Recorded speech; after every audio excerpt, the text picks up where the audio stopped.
दृष्टि आईएएस के टुडे जी के प्रोग्राम में आपका स्वागत है। तो चलिए आज के सेशन की शुरुआत पिछले अभ्यास प्रश्न से करते हैं। आपसे पूछा गया था कि किस राज्य सरकार ने कोविड-19 के चलते आजीविका खो चुके कुछ खास समुदायों के लिए जगनन्ना चेडोडू नामक योजना शुरू की है। ऑप्शन है आंध्र प्रदेश, कर्नाटक, केरल या तमिलनाडु। आंध्र प्रदेश सरकार ने कोविड-19 के चलते आजीविका खो चुके दर्जी, राजाकस और नाई ब्राह्मण समुदायों के लिए जगनन्ना चेडोडू नामक योजना शुरू की है। इस योजना के तहत 60 वर्ष से कम आयु के 2.47 लाख लाभार्थियों में से प्रत्येक को 10,000 रुपए की एक मुश्त वित्तीय सहायता दी जाएगी। इस योजना की राजकोषीय लागत 247.04 करोड़ रुपए है। तो इस प्रश्न का सही जवाब है ऑप्शन ए यानी आंध्र प्रदेश। आज के सेशन का पहला प्रश्न, हाल ही में लॉन्च की गई सहकार मित्र स्कीम ऑन इंटर्नशिप प्रोग्राम किस संस्था की पहल है? राष्ट्रीय सहकारी विकास निगम, नाबार्ड, इफ्को या इनमें से कोई नहीं। सहकार मित्र इंटर्नशिप प्रोग्राम परियोजना राष्ट्रीय सहकारी विकास निगम यानी एनसीडीसी द्वारा युवा पेशेवरों के लिए शुरू की गई एक पहल है। यह योजना सहकारी संस्थानों को युवा प्रोफेशनलों के नए और अभिनव विचारों तक पहुंचने में मदद करेगी, जबकि इंटर्न को आत्मनिर्भर बनने के लिए फील्ड में काम करने का अनुभव प्राप्त होगा।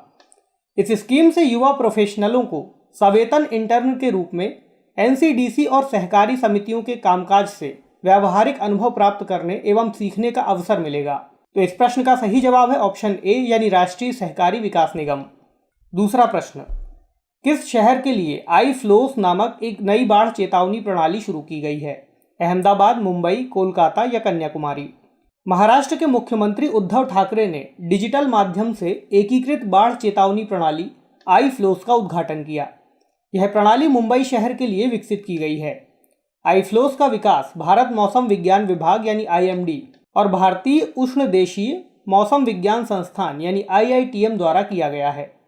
हाल के वर्षों में मुंबई शहर मानसून के दौरान भारी बारिश और शहरी बाढ़ से जूझ रहा है, जिसके चलते रियल टाइम बारिश और बाढ़ के आंकड़ों की आवश्यकता महसूस की जा रही थी। आई फ्लोस मुंबई और इसके उपनगरों के किसी भी हिस्से में भारी बारिश और बाढ़ जैसी स्थिति के मामले में तेजी से निर्णय लेने के लिए एक मार्गदर्शक उपकरण होगा। तो इस प्रश्न का सही जवाब है ऑप्शन बी यानी मुंबई। तीसरा प्रश्न, अंतर्राष्ट्रीय एल्बिनिज्म जागरूकता दिवस कब मनाया जाता है? ऑप्शन है 12 जून, 13 जून, 14 जुलाई या 15 जुलाई। 13 जून को अंतर्राष्ट्रीय एल्बिनिज्म जागरूकता दिवस मनाया जाता है। इस वर्ष के लिए इस दिवस की थीम मेड टू शाइन रखी गई है। यह थीम दुनिया भर में एल्बिनिज्म से पीड़ित व्यक्तियों की उपलब्धियों और सफलताओं का जश्न मनाने के लिए चुनी गई है। एल्बिनिज्म दरअसल एक दुर्लभ, गैर संक्रामक, आनुवंशिक रूप से मिला जन्मजात अंतर है। एल्बिनिज्म के चलते बालों, त्वचा और आंखों में मेलानिन की कमी हो जाती है, जिसके कारण त्वचा एवं बालों का रंग सफेद हो जाता है और व्यक्ति सूर्य के विकिरण या तेज प्रकाश के प्रति वल्नरेबल हो जाता है। परिणाम स्वरूप एल्बिनिज्म वाले लगभग सभी लोग दृष्टि दोष से पीड़ित हैं और उन्हें त्वचा कैंसर होने का खतरा है।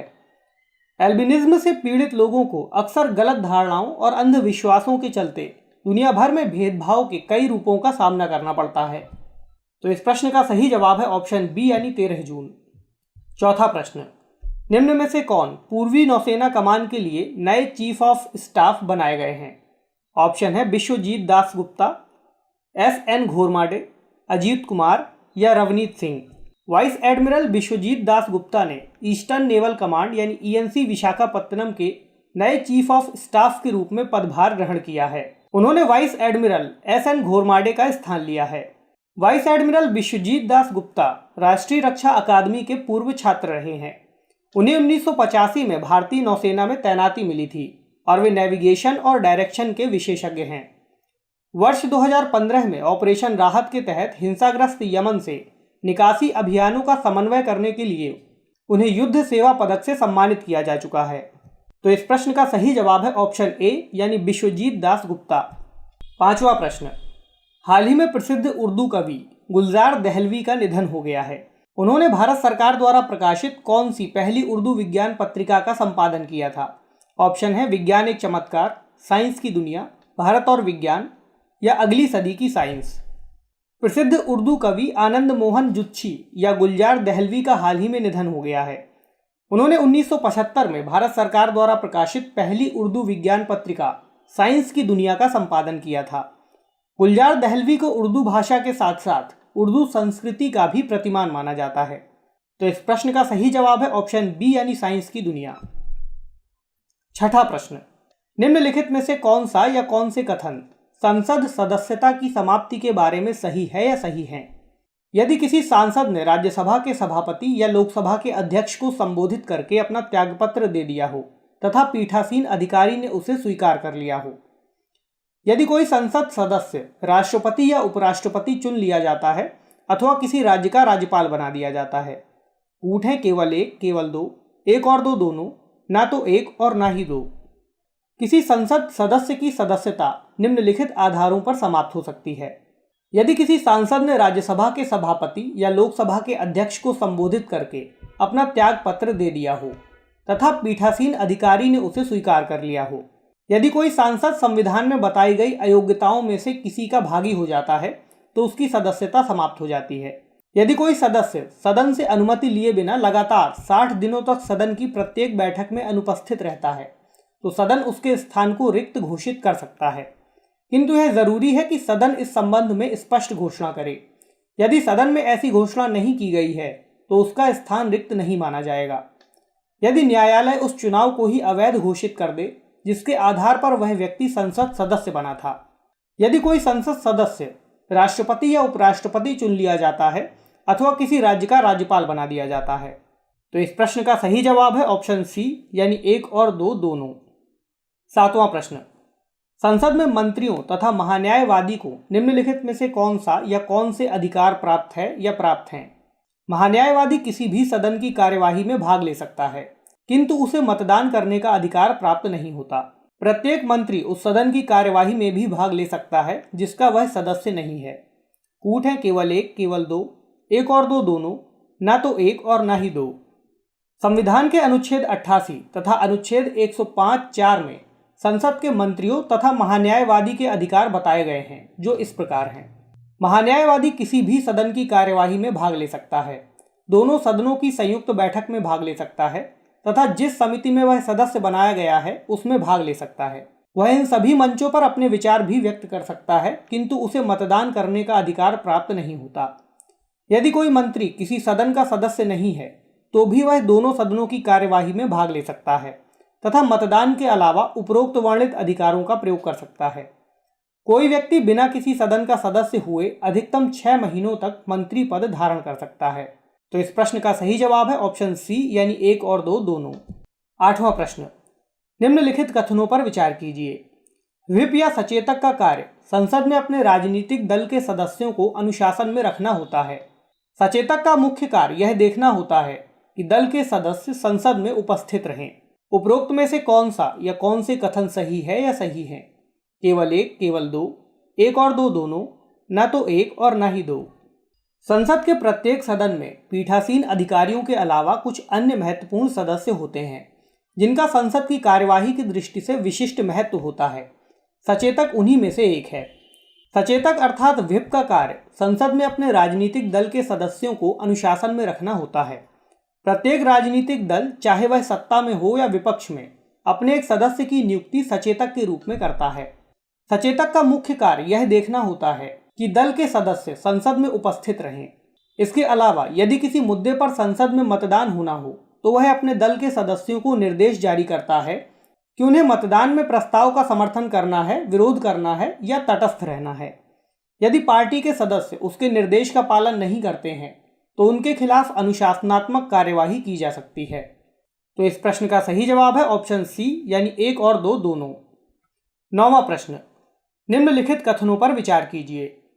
विपक्ष के सबसे बड़े दल के प्रमुख को ही विपक्ष का नेता या नेता विपक्ष कहा जाता है। वर्तमान में विपक्ष के नेता को प्रधानमंत्री के समकक्ष वेतन, भत्ते व सुविधाएं प्राप्त हैं। उपरोक्त में से कौन सा या कौन से कथन असत्य है या असत्य हैं? केवल एक, केवल दो, एक और दो दोनों, ना तो एक और ना ही दो। संसद के प्रत्येक सदन में पीठासीन अधिकारियों के अलावा एक महत्वपूर्ण सदस्य विपक्ष का नेता होता है।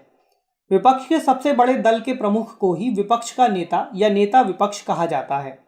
आरंभ में विपक्ष के नेता को विशेष मान्यता प्राप्त नहीं थी, लेकिन 1977 में दोनों सदनों में नेता विपक्ष को वैधानिक मान्यता प्रदान की गई। वर्तमान में विपक्ष के नेता को कैबिनेट मंत्री के समकक्ष वेतन, भत्ते व सुविधाएं उपलब्ध हैं। गौरतलब है कि विपक्ष के नेता का दर्जा तभी मिलता है जब विपक्ष में सबसे बड़ी पार्टी के सदस्यों की संख्या कुल सदस्यों के 10% के बराबर या अधिक हो। इससे कम सदस्य होने पर यह दर्जा किसी को नहीं दिया जाता है। तो इस प्रश्न का सही जवाब है ऑप्शन बी यानी केवल 2। 10वां प्रश्न, निम्नलिखित में से कौन सा या कौन से कथन सदन के नेता के बारे में सही है या सही है? इसकी चर्चा भारत के संविधान में की गई है। सामान्यतः लोकसभा में सदन के नेता का अर्थ प्रधानमंत्री होता है। कूट है केवल एक, केवल दो, एक और दो दोनों, न तो एक और न ही दो। संसद की कार्यवाही की दृष्टि से विशिष्ट महत्व रखने वाले सदस्यों में से एक सदस्य सदन का नेता होता है। सदन के नेता की चर्चा संविधान में नहीं है, किंतु इसका उल्लेख सदनों की नियमावली में है। सामान्यतः लोकसभा में सदन के नेता का अर्थ प्रधानमंत्री होता है, क्योंकि लोकसभा में बहुमत प्राप्त दल का नेता ही प्रधानमंत्री की भूमिका का निर्वाह करता है। यदि कभी प्रधानमंत्री राज्यसभा से हो तो प्रधानमंत्री अपनी मंत्रिपरिषद के किसी ऐसे मंत्री को जो लोकसभा का सदस्य है, लोकसभा में सदन के नेता की भूमिका के लिए मनोनीत करता है। राज्यसभा में भी सत्तारूढ़ दल या गठबंधन का एक सदस्य सदन का नेता होता है। यह या तो प्रधानमंत्री स्वयं होता है यदि वह राज्यसभा से है, या प्रधानमंत्री द्वारा मनोनीत कोई अन्य मंत्री होता है जो राज्यसभा से निर्वाचित हुआ हो। तो इस प्रश्न का सही जवाब है ऑप्शन बी यानी केवल 2। तो चलिए आज का अभ्यास प्रश्न देखते हैं। हाल ही में जारी फीफा मेंस वर्ल्ड रैंकिंग में भारत किस पायदान पर है? ऑप्शन है 50वें, 75वें, 102वें या 108वें। तो कमेंट सेक्शन में इस अभ्यास प्रश्न का सही जवाब देना ना भूलें। अगले सेशन में कुछ नए प्रश्नों के साथ आपसे फिर मुलाकात होगी। तब तक के लिए नमस्कार।